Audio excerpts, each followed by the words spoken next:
Did you know that we are all called little Christ? That's right. Christian means little Christ. So wait a minute. Does that mean that we shrink over time? Or will we all grow a beard? Well, Mr. John already has that covered anyway. But no, that's not exactly what that means. Just hang out with me for the next few minutes here, and we're gonna look at what it means to be a disciple.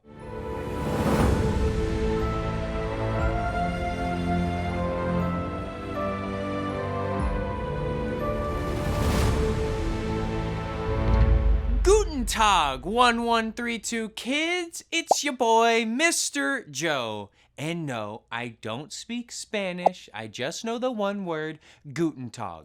Joke's on you, it's actually German.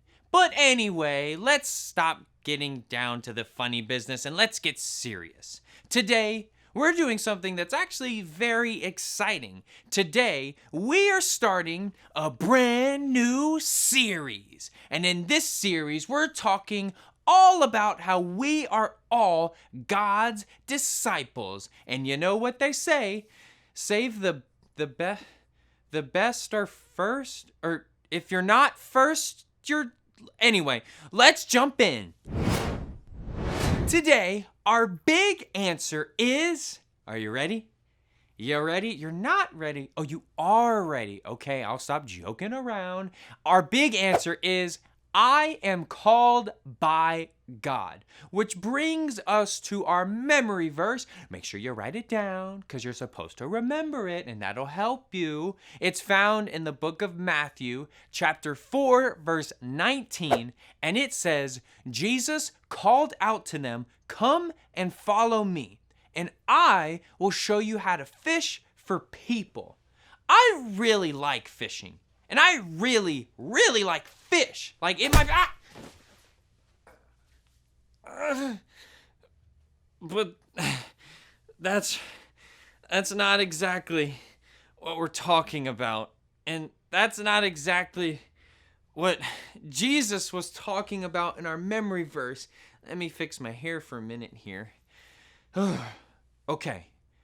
I don't really like salmon. I'm just going to be honest. Anyway, when Jesus said... He will show us, his disciples, how to fish for people. He meant that he would demonstrate how to make disciples. This verse is found in a really cool part of the Bible. And you know, I could explain it, but why don't we have a little bit of fun? I think it's time for an epic story short. So sit up straight and tall, keep that back nice and straight. And let's check this out.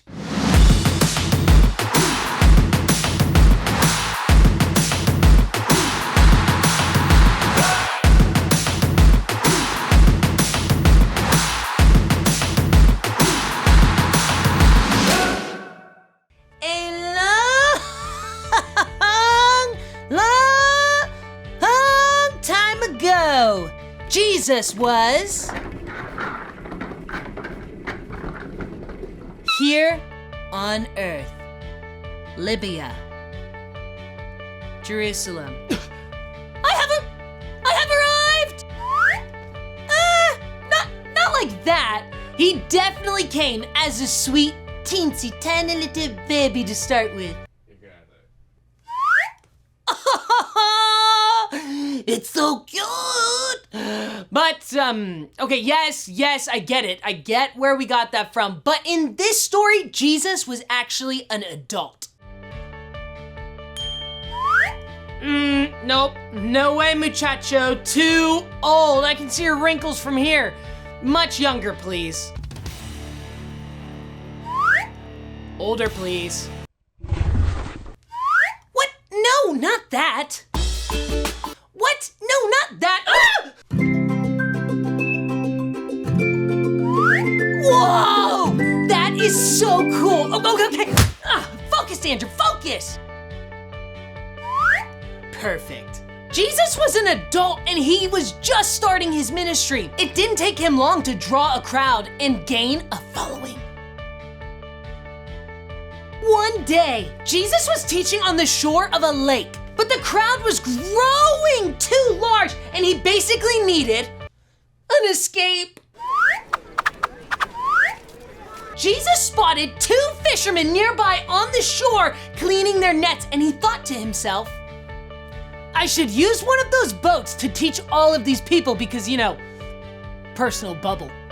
From the boat, Jesus was able to teach for a few hours, and everyone was able to hear him. And as I was saying, when Jesus was finished, he told the fishermen something really important. He said that they should, catch some fish, because they're like fishermen and stuff. So, I know you're a really good carpenter and all. Like I know that you are. And I'm sure you make beautiful chairs and dressers and tables and little armoires and, all that stuff out of wood, but we are fishermen. We've been fishing all night and we haven't caught anything. Humor me. Oh, okay, I've got you. Okay, so how did the oyster manage to hide from the fish? I don't know. How? Camouflage! You know what I always admired about fishermen? They're real men! Real! Okay, but seriously, go put your nets in the water over there. Hey, you! Jesus says we gotta go fishing, but I just started eating lunch. I respectfully waited for this nice man to finish because I don't want the munching sounds because, that's very annoying, but my mom made this for me. And I just added the chips. And I can't just stop eating because they'll get soggy. Yes, but... And we're fishermen! We know what soggy is! We know what it feels like, and it's not a good look on a sandwich! Yes, but... And I just cleaned those nets, by the way! We can wait until you're done if you'd like. You know what? I really respect you, Jesus. If you say we should try it, we can give it a go. Yeet! Wow, this is crazy! What did we catch? A golden calf! Wow!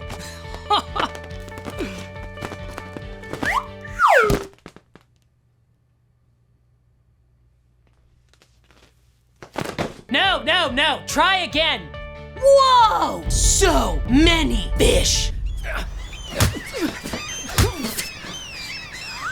There's so many! That's one. Call out everybody to come help! You gotta get over here quick! There's so many fish! No, my cell phone! We have so many, our boats are full! So that day, Jesus called his first disciples. You have reached the voicemail box of These fishermen, right here, who listened and did something that didn't make sense. Jesus told them that they would now follow him and he would teach them to fish for men. Oh, wow, that's so good! Did you know that, like Peter, you were called by God? And not just you, but we all are called by God. And that's a really amazing thing. But that can also be kind of confusing. I mean, how do I know what time God's gonna call me? How does God even have my number? Oh, not that kind of calling, sorry. Have you ever met somebody and they just knew what they were called to do? Like, have you ever been to the doctor's office before? Hi. And you just kind of start talking to the doctor, or maybe your parents start talking to the doctor, and they say that they knew that they were always meant to be a doctor. Like, ever since they were a little kid. Or maybe you've even heard like an athlete talk about how they were always going to play professional, I don't know, basketball, Kobe, or whatever it is that they do. They just knew that that's what they were supposed to do. But not everyone on this earth knows what they're supposed to do with their lives right away. And just because you don't know what exactly you're meant to do, it doesn't mean that you're not called. And it also doesn't mean that there aren't things that we can do right now that God has called us to do. Since the day you were born, you were called. There are specific things that we are called to do individually, and there are things that we are all called to do. Now, not everyone is called to be a doctor or an athlete or a fisherman, but in this series, we are looking at what being a disciple of Jesus looks like. What is a disciple, you might ask? Is it someone who sticks to the teachings of another? Is it a follower or a learner? Someone who takes the ways of someone else? Applied to Jesus, a disciple is someone who learns from him.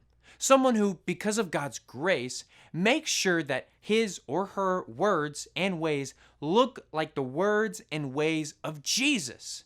We are to be little Christ. As followers or disciples of Jesus, we are called to do the same things. Mr. Joe, yes? What exactly are those things? Well, don't worry. Okay, calm down. We're going to see what those things are.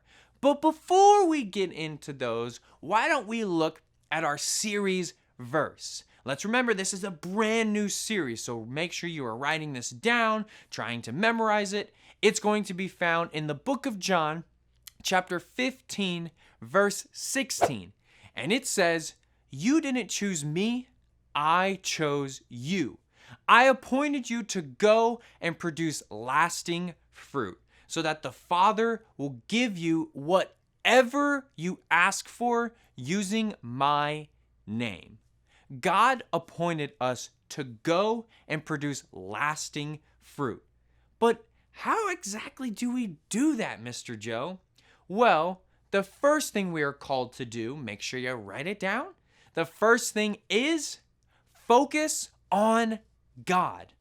Ah, yes. You didn't expect me to do a lesson and not talk about this, did you?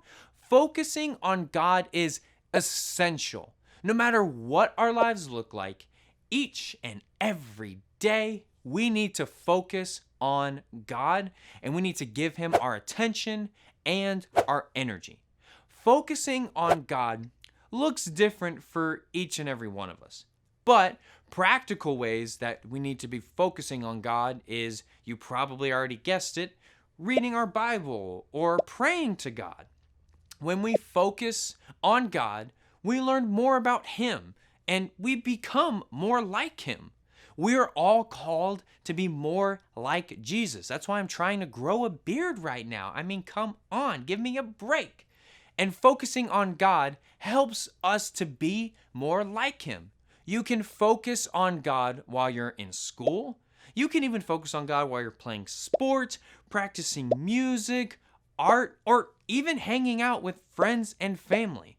All it takes is us acknowledging him, realizing the importance of who he is, and inviting him into each part of our lives, even those soccer practices that you just really focus hard on.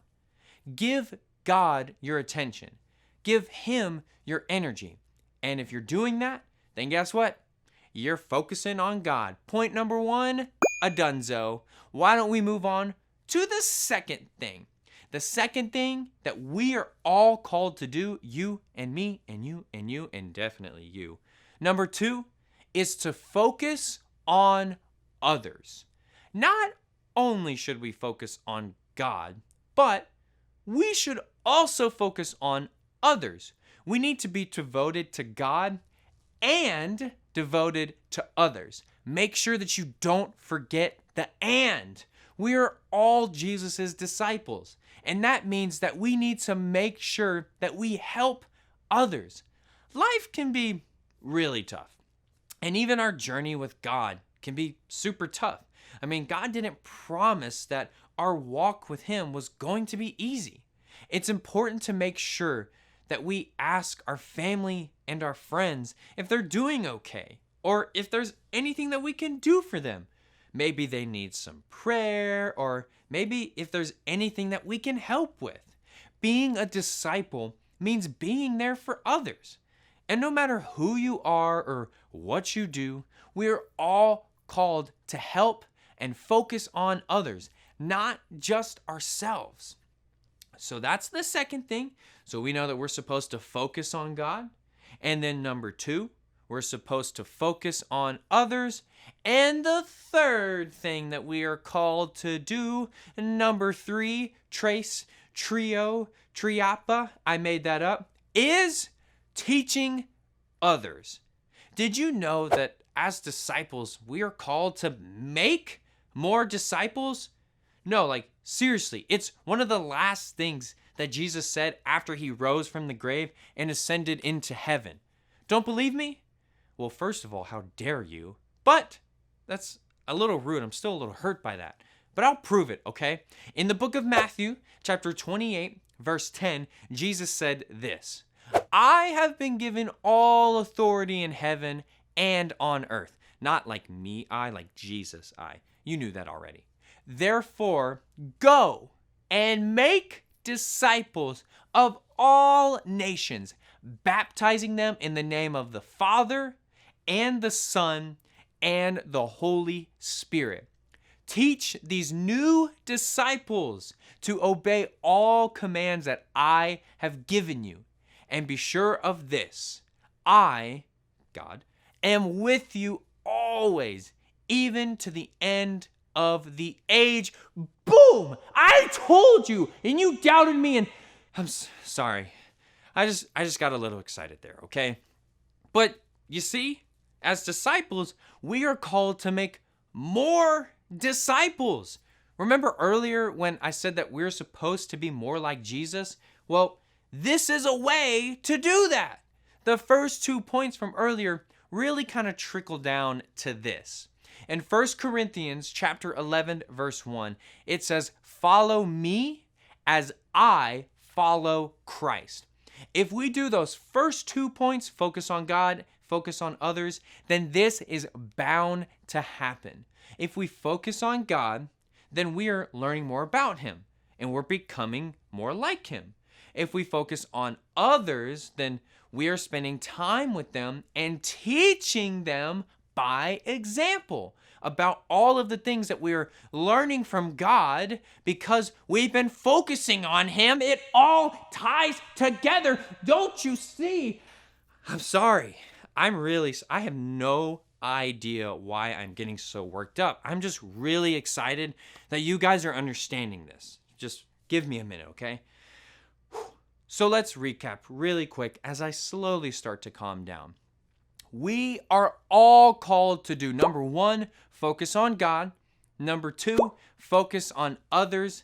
And number 3, teach others.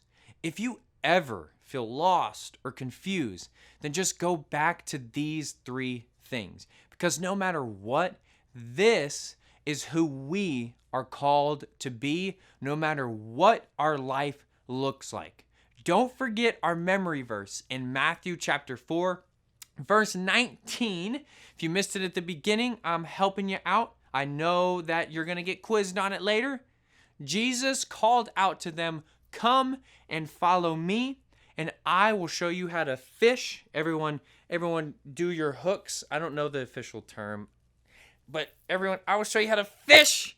Reel it in for people. You just caught a good old human. As we focus on God and others, God will help us teach others. And of course, our series verse, which is found in the book of John chapter 15, verse 16, it says, you didn't choose me, I chose you. I appointed you to go and produce the lasting fruit so that the Father will give you whatever you ask for using my name. God chose us. God chose you to go and help others and teach others about who He is.